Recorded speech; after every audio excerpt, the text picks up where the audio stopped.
Pressured. Hit from behind, ball's out.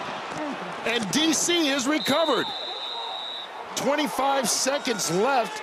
Anthony Hines gives the offense one more chance. Entire first half. Watch him, here he is, and he's just gonna get a nice big speed rush all the way around, and as Duggan tries to leave the pocket, he's just gonna run right there, and then he's got the ball. And we talked about that long delivery, and as soon as it goes down below his waist, they knock it out again. That's the second time that they've knocked the ball out as he brings it down below his waist with that elongated delivery. Terrific effort by Derek Roberson.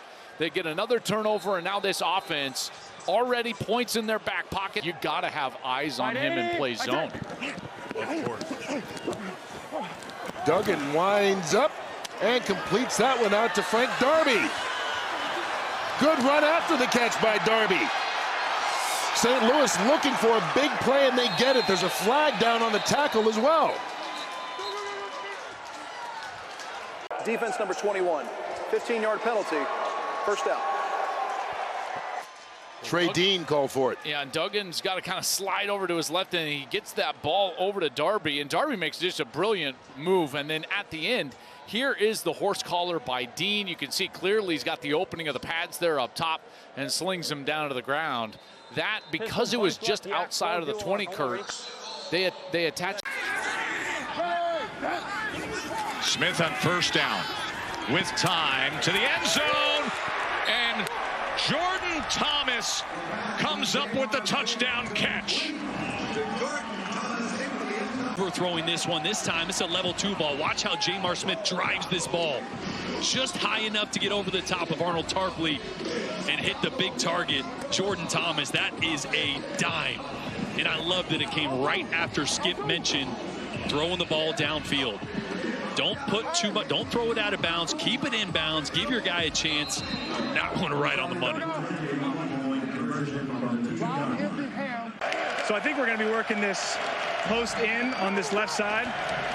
Here's 3rd and 14. Perkins, look at the time he has. Can he pick it up with his legs?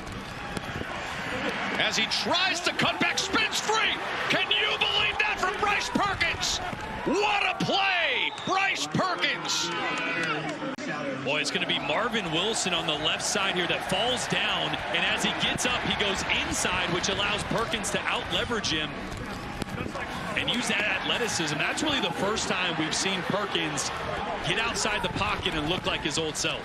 A 29-yard run in a spot like that. Steve Linton unable to make the tackle. Knowing what happened last year. Well, I haven't said anything to them quite yet, but other than, look at, we can think about it as a 0-0, but to them, the play calling is not going to be 0-0. They're going to play just like right here. Yep. This is a chunk play with Deon Cain as he's turning it on downfield, and an explosive, much-needed play. Well, explosive plays are what this team lives and dies on. Ricky Person, the running back, with a great block to give Jamar Smith some time, and that's Deon Cain. This is what he does. He's a big play wide receiver. When you get the ball in his hands, good things happen. And remember, Michigan is thin at corner. Adonis Alexander not out there. We're seeing a lot of DJ Miller and of D. Delaney, who was just signed this week. Just sneaking. They're standing up over there. Just sneaking. The pitch to Abram Smith gives it back to Tuamu. A little flea flicker. And Cornell Powell makes the catch. Fights off the defender, Miles Jones, and grabs it for 32 yards. It'll be 1st and goal. How about that play call? 3rd and 1. Get everybody up near the line of scrimmage. They know they're going to have man-to-man on the outside.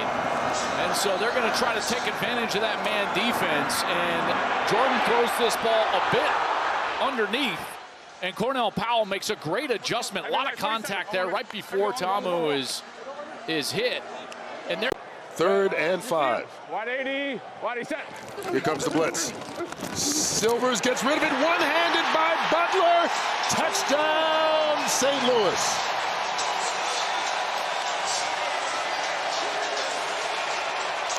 Form Blake Williams, he's going to blitz over here on this side, right? And so what do you have? Well, you have one-on-one with Akeem Butler. And Akeem Butler is able to win on the one-on-one. Keandre Thomas is beat.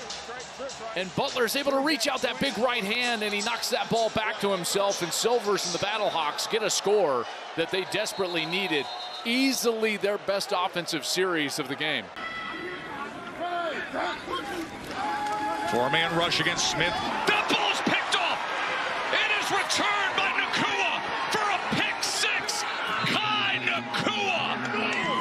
Panthers roaring here. Smith is expecting Nakua to run with the running back here, and when he doesn't, he's just a hair late. Nakua eyes on Jamar the entire way. But Jamar threw a very similar interception a couple weeks ago where he stared down a quick game route. You thought that would be the learning moment. Over 1,000 yards all purpose in the UFL this season. Another play fake. Tamu with time. Man open. Caught. Touchdown. Seth Williams, and DC's on the board. Safety on this side of the field, his left comes down, and as soon as he comes down, he knows that he can get that route up and over the top of him. That's terrific timing. The protection is there, and Seth Williams does a beautiful job of high pointing that ball. It's a good route. He beats the corner to the inside, then the outside, then back to the inside. And it's a terrific touchdown throw. I told you, no one throws it more. 2nd and 10 for Michigan. Perkins gets it complete to Turner, and Turner's still on his feet and picks up a block, and now he's racing down the sideline. Malik Turner, my oh my Panthers!